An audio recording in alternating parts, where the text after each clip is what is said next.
Ragazzi, io il tappeto da tanto che l'avevo tolto dalla casa perché non lo potevo più vedere, si era talmente sporcato perché è caduto e la Coca-Cola e le caramelle schiacciate su quel tappeto. Insomma, forse non è il caso di avere un tappeto così chiaro quando hai i bambini in casa, però vabbè, lo laviamo e così lo facciamo come nuovo. Ecco, come potete notare era tanto macchiato. Il tappeto è di viscosa, però sono riuscita a portarlo come nuovo.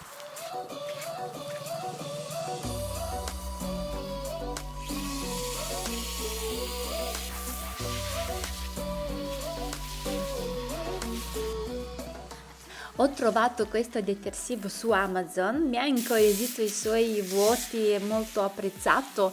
Lui si usa per i macchinari, no? Per pulire i tappeti, i divani, però io lo uso così un po' fai da te. Per cui ho fatto questo, prima ho bagnato bene bene il tappeto, ho messo un po' di questo detersivo, sicuramente è sprecato il detersivo in questo modo perché se magari chi ha un apparecchio apposta, no, basta poco detersivo. E ho fatto questo, ho messo un po' di detersivo, ragazzi, e poi l'ho lasciato un po' ammorbidire, no, che lui agisce. Mi è piaciuto tantissimo questo detersivo perché ha un profumo fresco, cioè delicato e non fa tanta schiuma, però me l'ha pulito bene bene questo tappeto. Ecco, magari vi lascerò il link anche di questo detersivo, magari se avete anche in casa, volete un po' pulire veloce. Vedete quanto sporco esce? Lui praticamente è andato proprio in profondità a togliermi tutto lo sporco.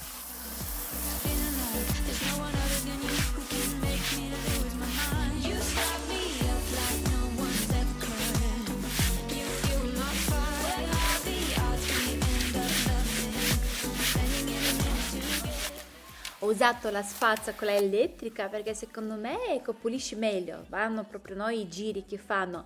Poi ci tenevo comunque a pulirlo bene perché ragazzi io in altri anni quando lavavo il tappeto e lo mettevo da asciugare, sporco dall'interno usciva e rimaneva tutto sulle margini del tappeto. Questa volta l'ho veramente risciacquato tantissimo, anche adesso l'ho messo su una rete e di nuovo l'ho risciacquato così lui mi è rimasto perfetto.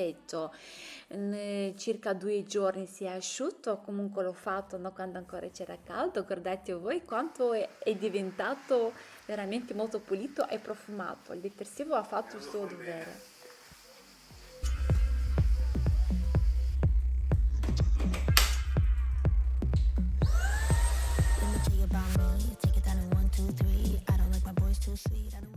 Ragazzi, anche questa volta ho accettato un prodotto molto economico, soprattutto quando io presento queste scoppie elettriche, loro semplicemente volano. Oggi vi presento ProScenic P15, un aspirapolvere senza fili, 180 watt, 70 minuti di autonomia e 50.000 PA di potenza di aspirazione. È una scopa elettrica senza fili molto potente. Abbiamo anche una asta telescopica regolabile e design autoportante, molto apprezzato anche su Amazon con quasi 5 stelle. È dotato anche di un motore Bruxlex avanzato che offre una potenza di aspirazione senza precedenti da 50.000 PA come avevo già detto e un'autonomia record di 70 minuti di autonomia per cui potete tranquillamente aspirare tutta la casa. Mi è piaciuto tantissimo perché questa scopa elettrica riesce anche a stare in piedi da sola. Ad esempio a tutti gli altri scopi elettrici loro di solito scivolano e cadono giù, possono anche creare dei danni a un muro.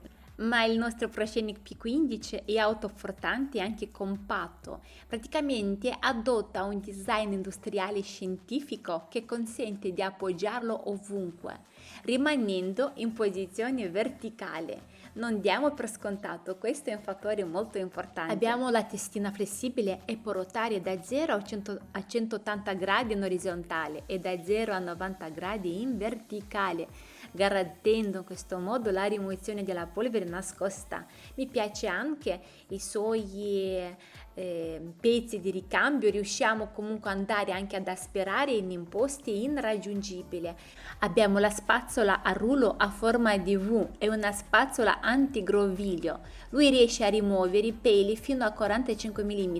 Gli aspirapolveri tradizionali possono rimuovere solo fino a 30 mm. Per cui, come potete notare, la nostra scopa elettrica, il nostro aspirapolvere è economico ma molto efficace, e se cercate una scopa elettrica economica e valida, allora mi sento di consigliarvi questo. Io comunque vi lascerò tutte le informazioni nella descrizione del video. Adesso io devo aspirare bene il tappeto, perché comunque ho l'intenzione di bagnarlo per bene con l'acqua e il detersivo. Ogni anno io lo pulisco così, lui è come nuovo. Lui adesso non si vede perché insomma la telecamera riflette anche la luce da di fuori, però era abbastanza macchiato, per cui per me basta una volta l'anno, in estate lo pulisco e ce l'ho pulito per tutto l'inverno.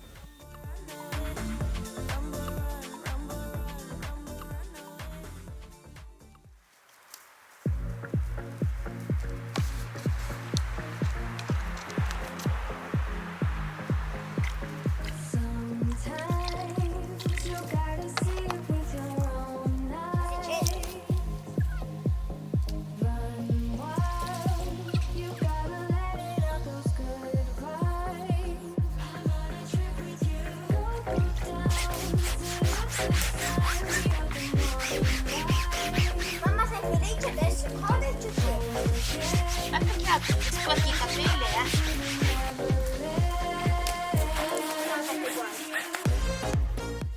Questo detersivo adesso l'ho messo anche per lavare il divano, ragazzi, ed è uscito un spettacolo.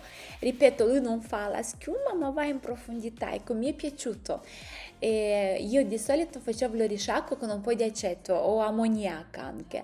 Questa volta ho usato soltanto l'acqua, cioè io adesso prima l'ho inzuppato bene con l'acqua, ho messo quel detersivo, poi sono andata al rubinetto, ho preso l'acqua pulita, di nuovo l'ho spazzolato bene nel modo che esca il detersivo più possibile, l'ho lasciato così. Il profumo mi ha lasciato, ecco, proprio soddisfatta, anche dopo che il divano si è asciutto. Lui, ecco, rilasciava in casa questo profumo di fresco e di pulito, è un profumo molto molto delicato. Qua il divano è già, ecco, il divano è uscito molto pulito, profumato, l'ho portato già in casa. Che bello, un piacere, no? Ti siedi qualcosa ed è tutto pulito, bello. Che soprattutto su questa parte dove ti appoggi era molto sporco, le maniglie, però vedo che è rimasto pulito. Guardate ragazzi, io ogni anno faccio degli succhi fatti in casa di corniolo, non so come si pronuncia bene. Io adoro questo frutto perché lui è ricco di vitamina C, è un antiossidante, ha dei benefici pazzeschi, va benissimo anche per rafforzare il sistema immunitario, insomma è imparagonabile, ecco. Ma io lo faccio più che altro perché io adoro, ragazzi, il profumo di questo succo. Cioè i miei figli, io appena quando apro un barattolo, loro magari stanno sul divano guardare la TV e io gli preparo la merenda, o ecco, quando apro il barattolo loro già sentono che questo succo e mi dicono quel succo buono, cioè io semplicemente lo adoro, per cui lo faccio ogni anno e mi domando ma perché non l'ho mai condiviso, perché di solito condivido tutti i succhi, anche quest'anno ho fatto parecchi succhi. Voi questo succo lo potete personalizzare in base ai vostri gusti. Io vi do più o meno, ecco, generico così. Fatti conto, 3 litri di acqua, ragazzi, va tipo 200 grammi di zucchero e circa 300 grammi di frutta, di questo frutto. Poi più frutta c'è, lui è più denso, cioè più concentrato, più zucchero c'è, più dolce. Io ritengo che queste sono i dosi di un succo ideale, dove tu lo bevi, è piacevole, senti il sapore, senti il profumo di questo frutto, non forte, insomma è ideale. Allora io l'ho messo a bollire, deve bollire circa 20 minuti. Nel frattempo io qua già mi preparo ultimi fragole, ormai basta, abbiamo finito. Vi ricordate che abbiamo congelato le fragole intere, anche i lamponi, per cui cosa ho fatto io? All'inizio estate ho congelato un po' in questi contenitori e poi giustamente non erano pieni, ho preferito ecco di riempirli bene. Io so che questo contenitore che avrà 5 litri, adesso se non sbaglio, è da 3.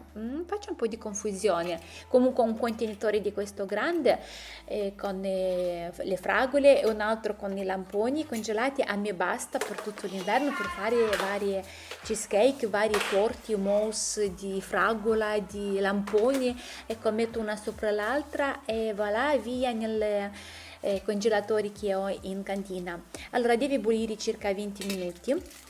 Io nel frattempo sterilizzo tutto, barattoli, anche i coperchi li metto a bollire almeno per qualche minuto. Il barattolo, come abbiamo già detto tante volte, li sterilizzo a 180 gradi in forno per circa 10 minuti, 10-15 minuti. E adesso mettiamo, allora, quando io metto questo corniolo all'interno, lui adesso è morbido, ma dopo qualche settimana lui si indurisce, per cui d'inverno quando io apro un barattolo il frutto si indurisce e lo sentiamo proprio bello. Lui non si ammorbidisce come la fragola, ecco per intenderci, però ha un sapore, un profumo, peccato che non riesco a farvelo assaggiare, se no l'avrei fatta volentieri.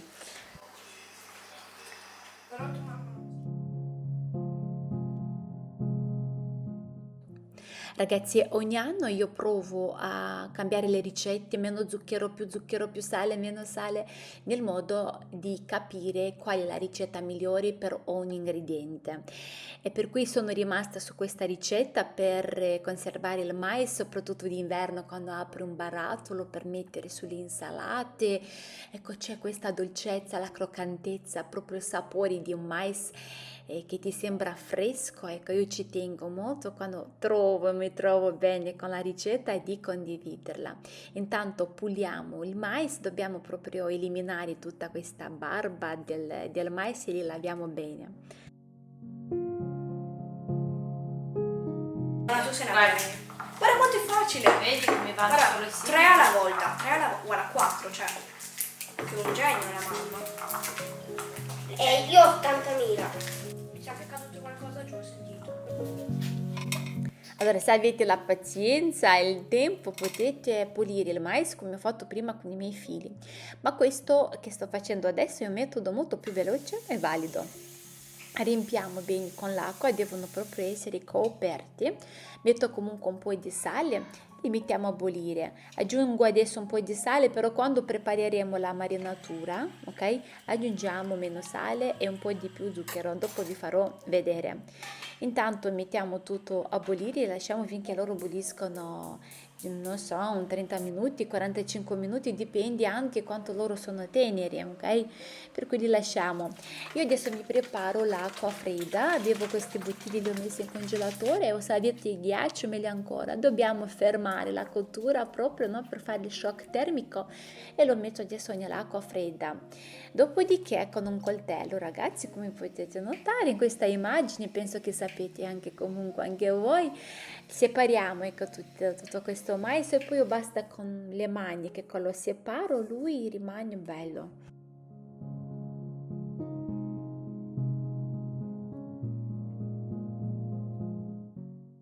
Guardate, stavo pensando proprio questi giorni come cambia il mondo. Ad esempio, tanti anni fa le conserve si facevano per risparmiare, soprattutto le famiglie con tante persone, no? E si facevano le conserve per, insomma, perché non c'erano abbastanza budget per mantenere la famiglia. Oggi è quasi un privilegio di fare queste cose in casa, perché non tutti se lo possono permettere, perché tutto costa tanto. Ma perché faccio questo discorso? Perché proprio una di voi mi ha fatto il discorso tipo: ma non è meglio comprare che fai prima? E sì, ragazzi, ma è la stessa cosa, come direi: ma non è meglio comprare il pane, perché lo devo fare in casa? Le conserve fatte in casa non è tanto per risparmiare, ma è per dare la qualità ai figli, per dare il buon cibo, per per non mangiare le cose che non sappiamo neanche noi cosa c'è all'interno, no? Per non parlare di tutto quello che è successo nell'ultimo tempo, per cui io preferisco fare tutto in casa. Ma torniamo a noi, qua preparo la marinatura. Abbiamo filtrato l'acqua che abbiamo fatto bollire, mettiamo 2 cucchiai di zucchero e un cucchiaio di sale per 1 litro di marinatura, ok? Per cui io non ho fatto quanto zucchero, tot sale, perché abbiamo comunque aggiunto un po' di sale mentre loro bollivano. Adesso con la marinatura bollente, ok, mettiamo sopra il nostro mais. Se potete, ecco, come potete notare, il mais all'interno del barattolo c'è un po' di spazio, ok? Non lo riempiamo proprio bene bene, perché sennò questa marinatura come fa a starci dentro? Ecco, bisogna che si veda nel mais che proprio non sta in mezzo a questa marinatura, a questa acqua, così si conservano bene. Dopodiché li mettiamo a bagnomaria, li metto a bollire per sterilizzare per altri 45 minuti, ragazzi, coperte così dell'acqua. Io qua ho aggiunto anche altri 2 barattoli di pomodoro che avevo e voilà, eccoli qua, loro sono croccanti, dolci, hanno un sapore pazzesco. Voi immaginate soltanto d'inverno, ecco, aprirò così, apriamo queste bottiglie e aggiungiamo un po'. Allora, visto che ci siamo, adesso questo frutto, il mango, è in offerta ovunque, riusciamo a vederlo comunque. Se è un colore dove c'è il codino lo spostiamo, se il colore è verde allora lui è bello anche all'interno. Per questa marmellata abbiamo bisogno di mango molto maturo, che così sarà molto più dolce.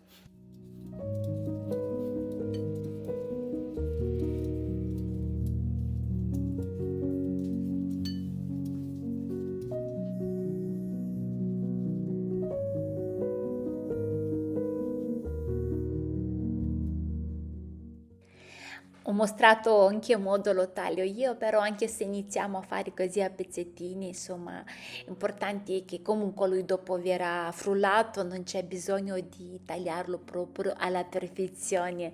Ecco, come potete vedere il mango mio è molto